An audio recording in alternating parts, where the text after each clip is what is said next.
Okay, well, the only thing remaining then is to introduce our very, very good friend and guest speaker, Professor Paul Matz. Please give him a customary Aylesbury Vineyard welcome.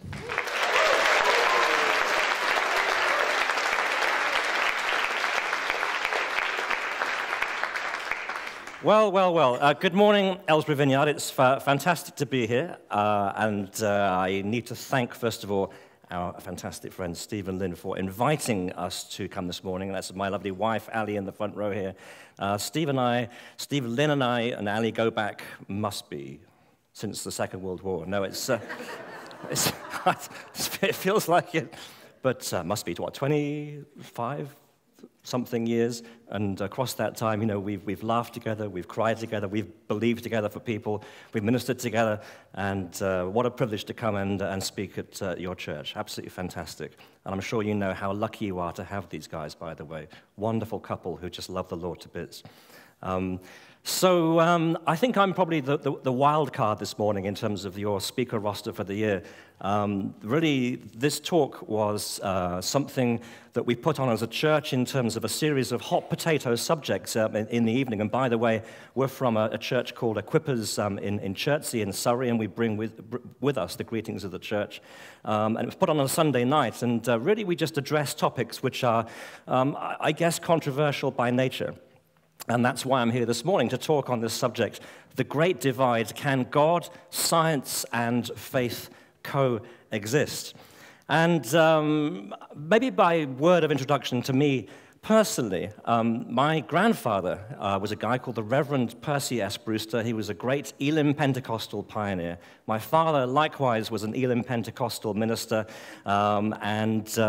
So, of course, I went on in the fine family tradition. I'm not wearing a dog collar. I'm actually wearing a graduate gown here because I went on to university. I remain the only person in my family, the whole Matz family, to ever go to university and do a degree. I did a degree in microbiology and I went on to do a PhD in biochemistry.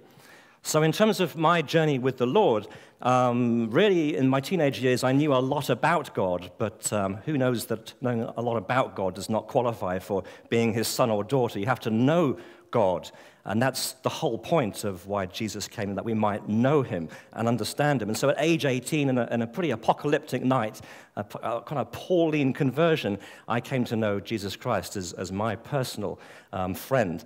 Right before I went to university. And so you can imagine going off to study science for 6 years, and now, 27 years later, I've spent my entire life in research and development with a large American corporate as a professional scientist, a career scientist. I have explored this theme in and out many, many times. This question, can God, science, and faith coexist? So in case you're worried, I can give you the answer. The answer is yes. and really, in many ways, you are looking at the answer before you today. I am a Christian. I love the Lord. And I'm also a career scientist. And for me, it's absolutely no problem. But what's interesting is if we go out of the meeting today and we Google God, science, faith in those terms, you're going to come across things like this. This is from the front page of Google, International Business News. It's September 2014, so it's fresh. And here's the headline: Stephen Hawking declares that science can prove God does not exist. Closely followed by lots of stuff from Professor Richard Dawkins, The God Delusion. I could give you many quotes this morning, but here's a cracker. This thing we've been reading from this morning, the Bible, is fiction, myth, anything but reality. Quite extraordinary. And so we have these statements abounding. And so I want to try and address this morning why it is that we have these kinds of statements, why I even have to ask the question, can God, science, and faith coexist? And so I really have very little time this morning, so please forgive me if I just jump straight in. What I want to do is take us back about 2,000 years and really trace the path of how it is we've arrived in a world where we're even asking these kinds of questions. So, if that's cool, then let me go back to about 2,000 years ago, to the time of Greek and Roman scientist philosophers who were trying to understand humans, trying to understand the world around them. We're talking about Aristotle, Plato, 4th century BC, Ptolemy, 2nd century AD.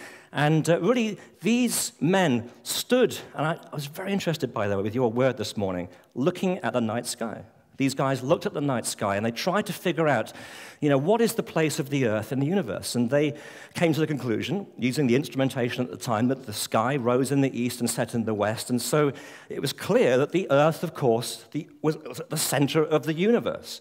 And they called it a terrestrial sphere, and then they figured out there must be a celestial sphere with the stars and the moon and the sun attached to it, and there was a big long axis through the north and south poles of the Earth, and basically this terrestrial sphere spun around the Earth in a regular cycle, 24 hours, 24 hours, 24 hours.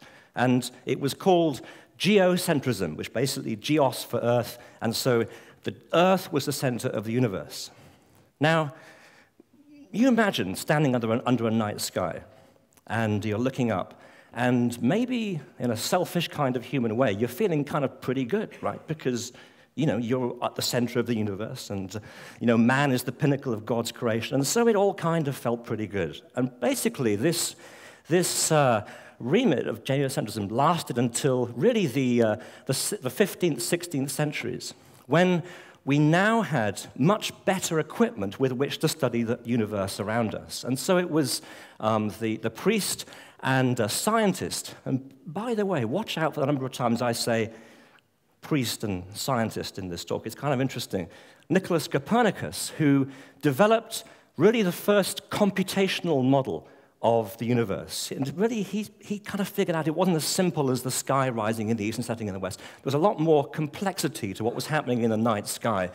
And guess what? He came to the conclusion that the Earth wasn't at the center of the universe, that actually the sun was the center of our known solar system, and the Earth was only a small planet, one of many that was rotating around the sun. And that sun was one of many millions that he could see in the night sky. So, interesting that maybe as man now looked into the night sky, there was a little thrill of fear that came from, or maybe we're not so important. Maybe who am I and what is Earth? So this was now called heliocentrism. But really, this theory didn't really take hold until this man came about. I'm sure you've all heard of Galileo, and this was really a time when we were developing new instrumentation, and so this amazing man who's been called the father of modern physics, the father of modern science in many ways, he developed new compound telescopes that allowed him to look even better at the universe around him, and he came to the conclusion that Copernicus was absolutely right in his conclusions. He was greeted with some skepticism by fellow scientists. He was greeted with absolute abject horror by the church, as you can imagine.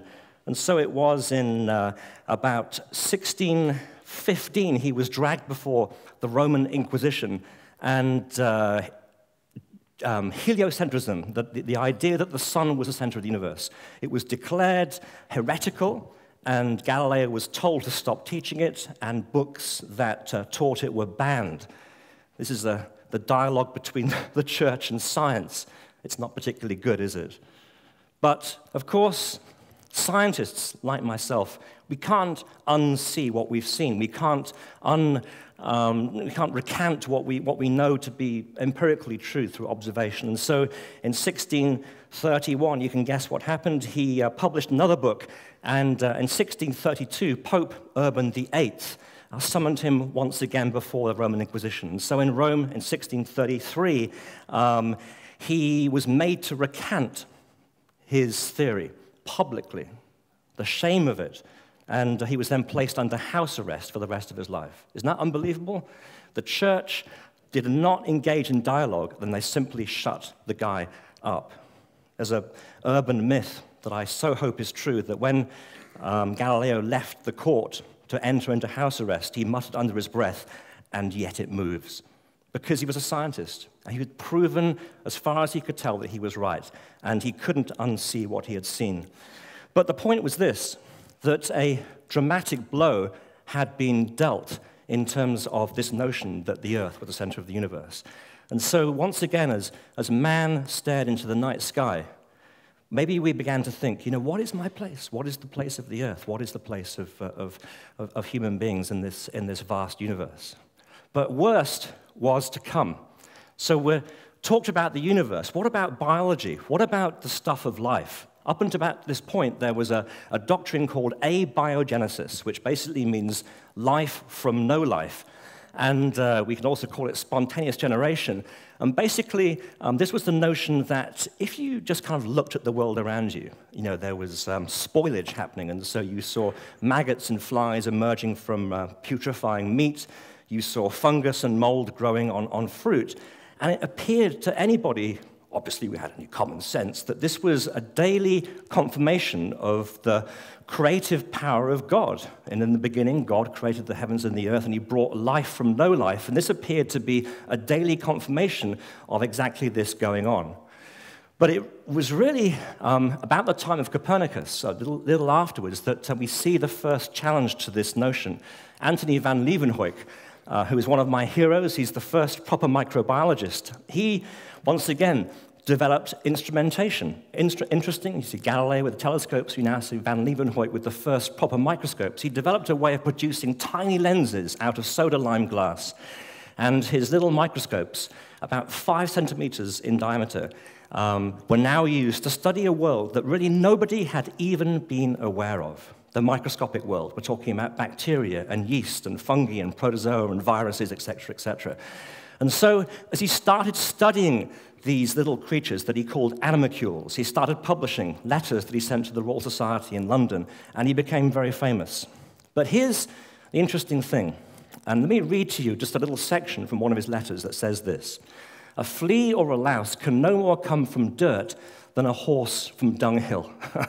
From these observations, we can be fully assured that God, the all-wise creator of the universe, does not create any species of things on the earth, but that at the beginning he so ordained and constituted all things that his creation being perfect, the seeds of plants contain in themselves the future plant.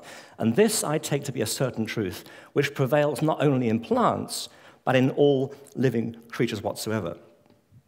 In other words, I hope you get what he's saying here. Basically, God created life in the beginning, and then really contained within that life was the material, the coding by which life then begat life, begat life, begat life. And let's face it, you and I are here this morning because our parents gave life to us, and if you're a parent here this morning, you gave life to your children, and so on and so forth. But this was contrary, in fact, to the teaching of the church, who even believed that even in the sexual act of union for human beings, that there was some kind of mystical thing that takes place. Now, I totally believe that man has a spiritual origin, and so there is a spiritual creation of human beings. But the church believed that there was some kind of mystical thing that happened in terms of the physicality and biology. So we have this interesting situation now where we have a challenge to this doctrine of abiogenesis. And largely this went by the wayside and was ignored until the late 19th century. And it was only then that this man, this great microbiologist, was honored with a medal after his name. And the third recipient of that medal was none other than the great Louis Pasteur, who I'm sure you've heard of. So if we can jump now to the late 19th century, where there's a lot more action taking place.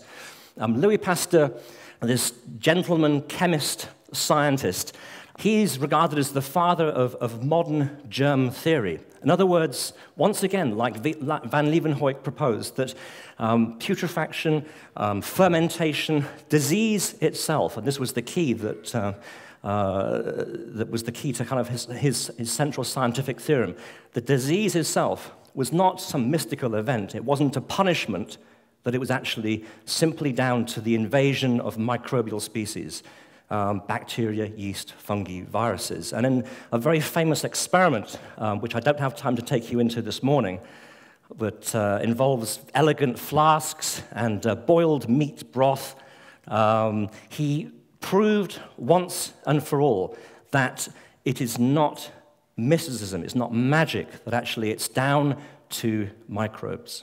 And once again, we see proof of this theorem, omne vivum ex vivo, all life from life. And that's important because it now means that we have a very different view in terms of life upon earth and also of God himself. What a man Pasteur was. He instituted a research house in Paris in 1888, which you can still visit. And really from this, we see amazing discoveries, the benefit of which we are living in today, my friends. And so we see pasteurization, the fact that we can drink milk safely without getting brucellosis. We see vaccines for anthrax and rabies. We see treatments for flu, diphtheria, polio, tetanus, tuberculosis, yellow fever, and plague. And then finally, amongst many other things, just in the last few years, out of the same institute, we see also the AIDS virus, HIV, being identified for the first time. What an amazing legacy, the benefit of which we live in today. And believe me, none of us wanted to live in a time with no aseptic technique where you probably died on an operating table. So we have a lot to thank from this man. So this notion of life from life was really the starting material that got this man interested. Anybody know who this is? This is a young Charles Darwin without that big, heavy beard that we associate with this guy. And Darwin was the grandson of Josiah Wedgwood, the great industrial potter, an abolitionist. And his father sent him to study medicine, first of all, at Edinburgh University, where he got his love for biology and living things. But he got a bit bored. And so at the end of it, he was far more interested in natural history. His father said, "Son, you're going to be a naturalist. You're going to go to Christ College in Cambridge, and you're going to study Bachelor of Arts in theology." And he was trained, in fact, to become an Anglican cleric. But at the end of his degree, because he was a bit naughty and he kept up his dalliance with natural history, he was approached by Captain Robert Fitzroy. And he was invited on a 2-year voyage to chart unknown territory around the coast of South America. His father said, "Son, you're going into the ministry." But actually it was Darwin's father-in-law, Josiah Wedgwood II, who convinced his father. And so off he went on a 2-year voyage that turned into a 5-year circumnavigation of the globe on the famous HMS Beagle. And really, for the first time, they came across islands, very, very remote islands, where they saw now famous species, like the giant turtles that have become so familiar in the context of evolution, the mockingbirds that, again, formed a central part of his theories. And basically what he saw was species that became uniquely adapted to the environment in which they lived. And he came up with a notion that he called natural selection, that in this series of life to life to life to life to life to life, if you had enough time, then you could have small variations that ultimately produced the massive, beautiful rainbow plethora of species that we see on planet Earth. During this time, he was sending letters back to the Royal Society in London, and by the time he returned in 1836, he was already a celebrated scientist. And he became a fellow of the Royal Society in 1839. He was now a self-funded gentleman scientist out of his fame. And it wasn't really until 1859, with the publication of the Origin of Species, which I'm sure you've heard of, subtitled on the natural selection, that really his fame was made complete, because really this was the publication that remains one of the central tenets of the so-called evolutionary theory. This was greeted rapturously by science. I can tell you that it was not greeted rapturously by the church. That sound familiar? Galileo and the theory of the heliocentrism, all the rest of it? Well, here we go again. And so instead of entering into a dialogue with science, once again we see a confrontation, and it got pretty ugly. And despite the fact that clearly you have a man here who is not trying to trash God, he's not trying to trash a religion. In fact, Darwin is quoted as saying, "I see no good reason why the views given in this volume should shock the religious views of anyone." And in fact, he went on to point out that God could equally have used the mechanisms he was describing to everything in terms of the creation of the world, the universe, and humans that lived in it. But we have a situation where the church refused to engage. And so, for example, in 1860 in Oxford, a meeting of the British Association, Bishop Wilberforce, one of the leading lights of the church, engaged with Professor Thomas Huxley and insulted him by basically saying, were you derived from an ape on your mother's or your father's side? How rude, unbelievably rude. I'm afraid this set the scene for many years to come. It was in 1871 that Darwin published The Descent of Man, and in it he coined the term evolution, which has now become part of everyday life. So once again, like Pasteur, what an amazing man. What a legacy to leave behind. It was a life of adventure. It's a life of also tragedy. He lost 3 of his 10 children. A life of sickness. He became very sick through his constant voyaging. But in the end, he was laid to rest next to his hero, Sir Isaac Newton, in Westminster Abbey. Amazing. Now, the only problem with Darwin's theory of natural selection is that the vast number of changes, life to life to life to life, required a lot of time. And the notion of time was driven by the so-called Ussher chronology. And Archbishop James Ussher, who was a cleric in the church, he was Archbishop of Armagh and all Ireland, but also he was a scholar, and really through studying the chronologies in the Bible, but also extant texts from history at the same time, came up with an approximate age of the earth of 6,000 years. And here is a statement that you'll find still in Bibles printed really up until the end of the 19th century. It says this: "In the beginning, God created heaven and earth, which at the beginning of time, according to our chronology, fell upon the entrance of the night preceding the 23rd of October in the year 4004 BC. Now, we can maybe snigger at that and say, well, whatever. But the fact is that at the time, using the materials he had available to him, it was a pretty decent guess. But 6,000 years of world history is simply not enough to produce the amount of changes needed to support Darwin's theory. And so it was that it was Sir Charles Lyell who gave him the time needed. And basically, this gentleman geologist and scientist published a book called Principles of Geology. And he coined the phrase, "The present is the key to the past." And really, through studying events taking place in the earth today, he was able to deduce, therefore, what must have happened in ancient past to have produced what we see today. It's called the theory of uniformitarianism. And he was the first man to estimate an age of the earth of about 300 million years old. But we now guess the earth is at least 4.5 billion years old. And so Lyell gave Darwin the time the theory needed. But what about the mechanism? That was given by a man called Gregor Mendel, who was, again, look at the dog collar. He was an Augustinian friar, also a great scientist, and in his well-published, well-documented experiments in plants, he gave birth to what is now known as the theory of Mendelian inheritance, which since has been proven and proven and proven again, and explains really how the coding inside every single one of our cells is able to combine with cells of another gender and then produce the offspring with somewhat predictable results. And so we have Lyell giving the time, and then Mendel giving the mechanism by which natural selection, evolution could occur.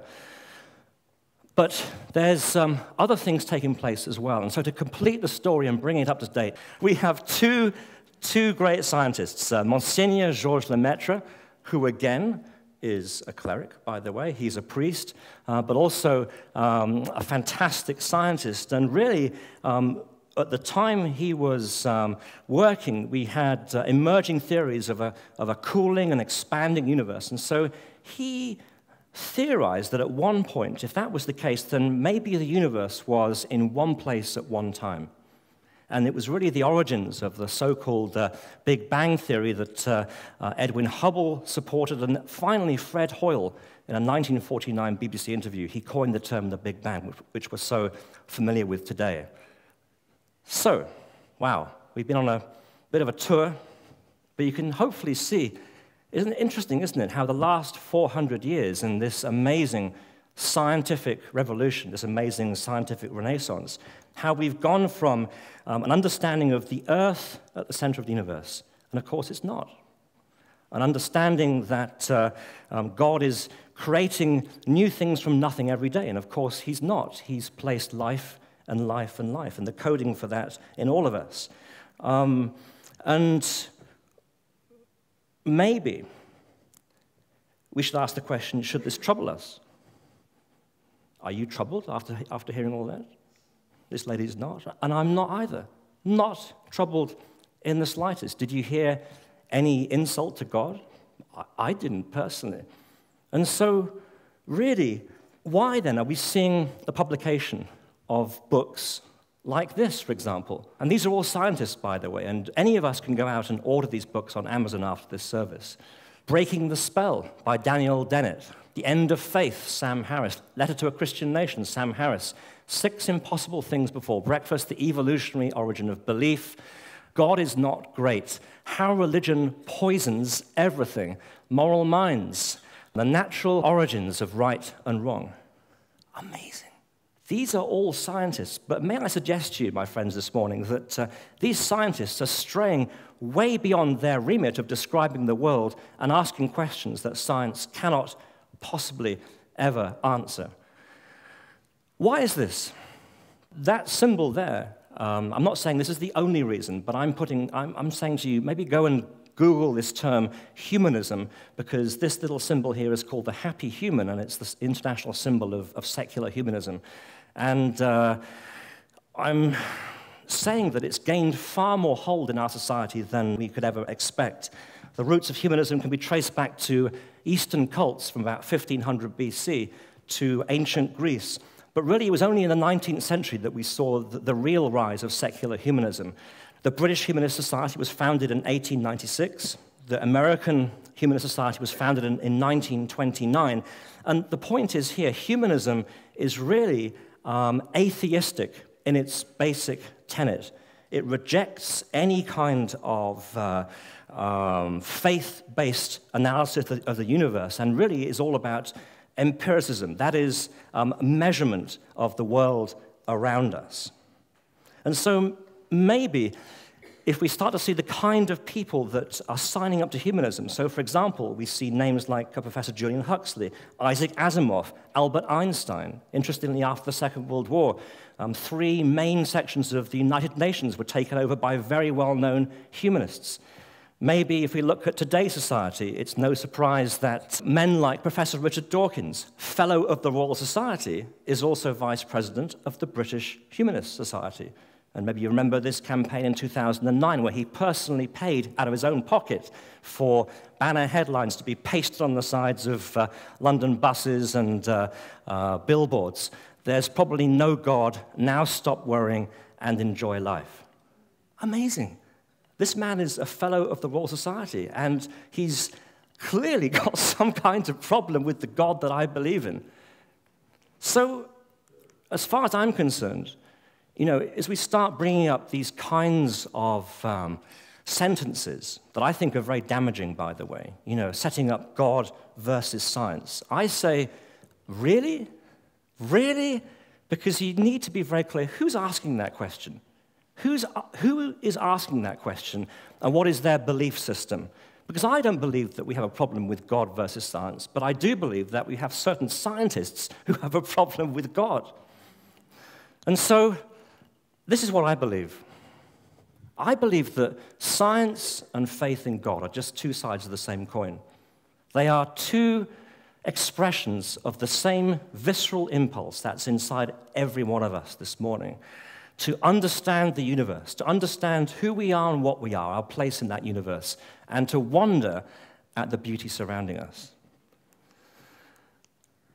See, you know, we humans were created inside a continuum of space and time. You know, we have senses, sight and smell and touch, that are able to make sense of the world around us. But as Christians this morning, we also believe that around this time and space continuum, that we also have a spiritual dimension, right? We are both physical and spiritual beings. And so if we look at these two monsters, science and faith, and we then say, what are the valid questions that these two things can ask? I think it's pretty clear. Science, by its very nature, it's the study of material things, is able to ask questions like what and how. And really everything I've talked about this morning, that 400-year Renaissance, was all asking mechanistic questions about what and how about the world around us. It's only faith that can ask questions like who? Who am I? Who created me? Why? Why am I here? Why, God, does stuff happen in this world? And I would suggest to you that as soon as science strays into these questions, or faith strays into these questions, then we see the kinds of problems. And so as science strays into asking who and why, we have problems. And so as a scientist, I would love, personally, to understand God using scientific mechanisms. It'd be great to take a little microscope and to study the minutiae of God. It would be great to take, one of Galileo's telescopes and study the bigness of God. It'd be great to run some experiments like Pasteur did and, try and parameterize God. But ultimately, I can tell you, I would love to make a Godoscope. Wouldn't it be great, just to measure God, strap him down to a piece of wood like a lab rat and finally understand who God is. But of course, that's impossible, isn't it? By very nature. Because God is spirit. Eugene Peterson's fantastic translation of the same verse is this: God is sheer being itself, spirit. Isn't that beautiful? God is sheer being itself. How can science study sheer being itself? It is impossible from first principles. And so the way science works is by posing a hypothesis.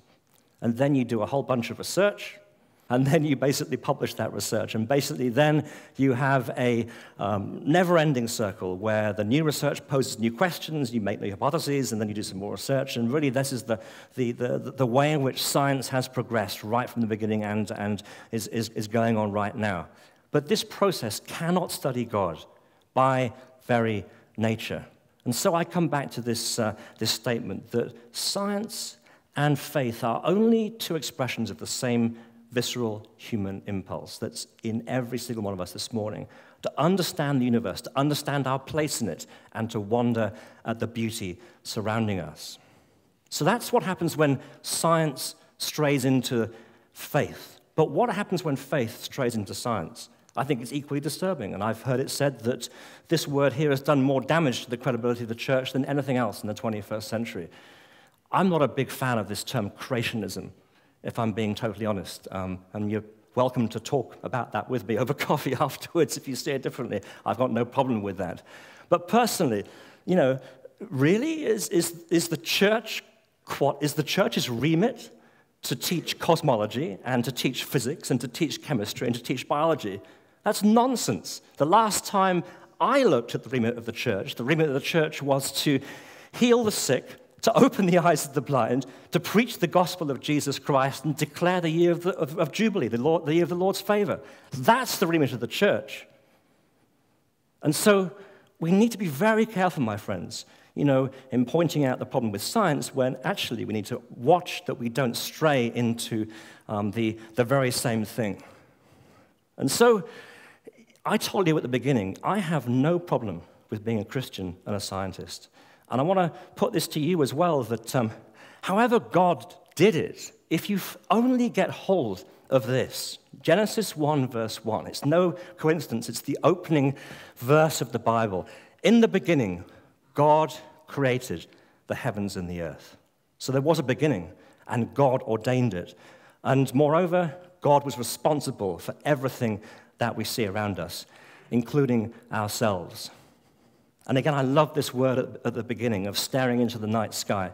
It's absolutely spot on, because as we stare into the night sky, we can either be completely freaked out by the fact that in every galaxy, and we're in one galaxy now, and our sun is only one star of between 10 million and 100 trillion stars in our galaxy, and our galaxy is only one of 170 billion galaxies in the known universe, and by the way, we're discovering more every year. You can either be totally freaked out by that and wonder, well, who am I? What am I? How can God notice me? How can God know me? Or you can be freaked out by the pictures coming back from the Hubble Ultra Deep Field Telescope. These little thingies here are not stars, they're galaxies. Isn't that incredible? You can be freaked out by that, or you can stare at the night sky and you can be totally in awe of our God. Look at this. Again, it's Eugene Peterson's translation of Psalm 19, verse 1. Imagine David looking into a Middle Eastern night sky, and look at this translation. God's glory is on tour in the skies, Godcraft on exhibit across the horizon. Madam Day holds classes every morning, Professor Night lectures every evening. Wow, isn't that beautiful? And you can look in the night sky as a Christian human being, and you can say, my God is responsible for all this. And actually, this is what I believe as a scientist. I think it's really cool that every day I get to report into my boss, God the scientist. Because let's face it, Genesis 1, verse 1, if God is responsible for everything that we see, if God is responsible for space and time itself, he is the ultimate scientist. He is the ultimate anatomist, the ultimate cosmologist, the ultimate physician. And I'm in awe and wonder at my boss, God the scientist. And so we come back to these two things here. And please get hold of the valid questions that these two things, science and faith, can ask. What, how, who, and why. Now, if we still have questions, and all of us will have questions this morning, right? I have a whole bunch of questions. I can't wait to ask my boss in heaven about how it all actually happened. But the fact is that that's also cool. We don't have to know everything, because God does not ask us to understand him, but he does ask us to trust him. Remember Job? Life turned turtle. He lost everything. He lost his family, he lost his wife, he lost his kids, lost his job, his whole career. He's berating God. How can you let this happen to me, God? And there's a great passage, you should go and read it, in chapter 38 to 41, where God goes, so Job, were you there when I laid the foundation of the earth? Were you there when I cast the stars into the firmament? You weren't? Oh, well, maybe. If you can trust me to do all that, then maybe I'm just big enough to handle the problems that you're going through right now. And of course, it all comes good for Job in the end. But the point is this. Job didn't understand what was happening to him. God only asked him to trust him. And so if we've got a whole bunch of questions this morning, Genesis 1, verse 1, in the beginning, God created the heavens and the earth. And the fact is, maybe you need to trust me this morning when I tell you that every single one of you here this morning is planned and significant. Every single person here this morning, you were planned and you are significant. Once again, David, prostrate before God, says this, you created my inmost being. You knit me together in my mother's womb. I'm just maybe thinking that there's people here this morning, and maybe your parents told you, even as a joke, ha ha ha, you know, you're an experiment, you know, you're a bit of a whoops, you know. That's not true. And you need to think differently about yourself, because you were planned, maybe not by your parents, but God planned you before the origins of the universe, and you are significant. I chose this version of this story, by the way, because Luke was a scientist, he was a doctor. And let me read this to you. Ultimately, I hope everything on this stage, I'm sure it does, comes back to Jesus, and so I'm bringing this back to Jesus right at the end, last 5 minutes. This is a story about Jesus. It says this, keeping a close watch on him, the Pharisees sent spies who pretended to be sincere. They hoped to catch Jesus in something he said so that they might hand him over to the power and authority of the governor. So the spies questioned him. Teacher, right, how slimy. Teacher, we know that you speak and teach what is right, and that you do not show partiality, but teach the way of God in accordance with the truth. Is it right? Is it right to pay taxes to Caesar or not? This was a tricky question, because basically if Jesus was forced into a corner and had to say, well, yes, it is right, then he would have alienated every Jew present, because obviously at that time it was an occupied land. But if he had said, no, it's not right, then he would have been arrested, and that would have been the end of his 3-year ministry. So how did Jesus answer? He says this, he says, he saw through their duplicity and said to them, show me a denarius. Now, a denarius was the common penny, the common coin of the time, and this is actually an exact representation of what somebody would have dug out their pocket and held up to Jesus. And it's denarius in the time of Tiberius. On one side it says Pontus Maximus, in other words, big boss, ultimate bloke. On the other side it says Augustus, son of the divine, Tiberius, son of the divine Augustus. And then Jesus goes on. Imagine some little person, is denarius. And then Jesus goes on and he says this. He says, so whose image and inscription are on it? Is it a trick question? I suppose it's Caesar's. And Jesus says this. He said to them, well, then give back to Caesar what is Caesar's and to God what is God's. They were unable to trap him in what he'd said, and astonished by his answer, they became silent. What a cracking reply. Unbelievable reply. Give back to Caesar what is Caesar's. How do you know what belongs to Caesar? Well, clearly, it has his image and inscription on it.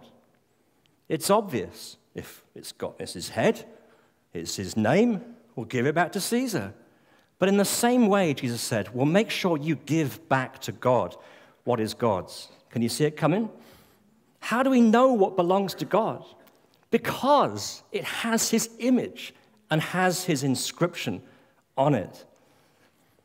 Look at this, Genesis 1, verse 27. So God created mankind in his own image, male and female. You are created with the image of God in you. Amazing.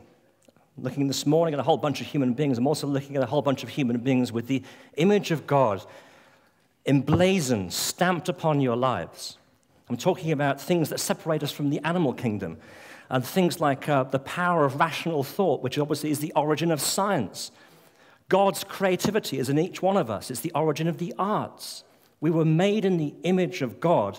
And just in the same way as that coin ultimately belonged to Tiberius, and actually the coin in your pocket this morning is not even yours. It belongs to the Reserve Bank of the Bank of England. So by right, you belong to God, every single one of you. But the fact is, as we look at the world around us, we see the image of God as being besmirched and dirtied. I don't need to tell you what's going on in the world today, horror upon horror. But God can change that. I grew up in the country in Wiltshire, and I don't know if we lived on some kind of coin dump, but we used to turn up Victorian and Georgian coins all the time, and I took my mother's Brasso, and it used to delight me beyond measure to kind of polish away and get rid of all the rubbish on the surface. And then their wonder is, a little bit of a glint here or there, and then you see the script starting to emerge. Victoria and the date, and then maybe a little bit of a glint, and then finally you see the image come through. And in the same way, God can take anyone, and maybe the image of God has not been seen for many years. Maybe the image of God is completely obscured by the lifestyle they're living and the sin they've committed, but God can take that person, and if they choose to put their faith in God, if they choose to believe in the sacrifice of Christ, to bring them back and make them the person they always were meant to be, then God can restore that image in their lives.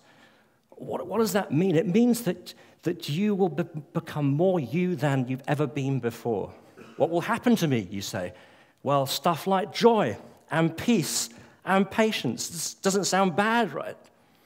You will become more you. You'll become the person that God originally intended you to be. And so, my friends, I come back to this vision of the night sky. Once again, your word was absolutely spot on. As we look into the night sky, we don't have to fear. We don't have to feel insignificant. We don't have to feel alone because Jesus is Emmanuel. He is God with us.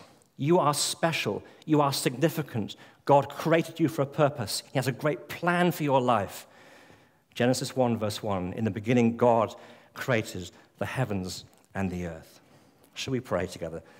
And let's just, as every eye is closed and every head is bowed,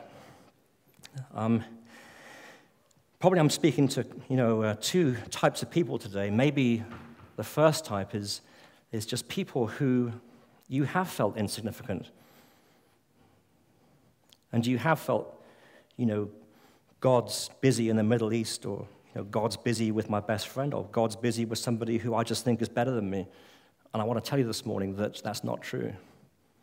That God loves you, He died for you, and that you are significant. You are special. He planned you before the origins of the universe. And you need to let that sink into your soul this morning. You need to let that settle in your spirit. And then secondly, there may be people here this morning, and you come along because a bloke's speaking about God and science, and it's kind of interesting, and maybe you've just heard for the first time that you don't know the Lord, but also I'm telling you, you are special and you're significant. In fact, so special and so significant that God Himself came to earth and He sent His Son to die so that you may be the person that He always intended you to be. Let that settle this morning as well. So Lord God, creator of the universe, we love you this morning. Thank you, Lord, that you made us. Thank you that you think we're special. Thank you that you sent Jesus for us. And Father, I just pray by your Holy Spirit, take my words this morning and bring them to life in the life of people this morning. May we see people, Lord, just knowing they're significant, knowing they're special, going out of here rejoicing this morning because of our great Creator God. In the name of Jesus. Thank you. Amen.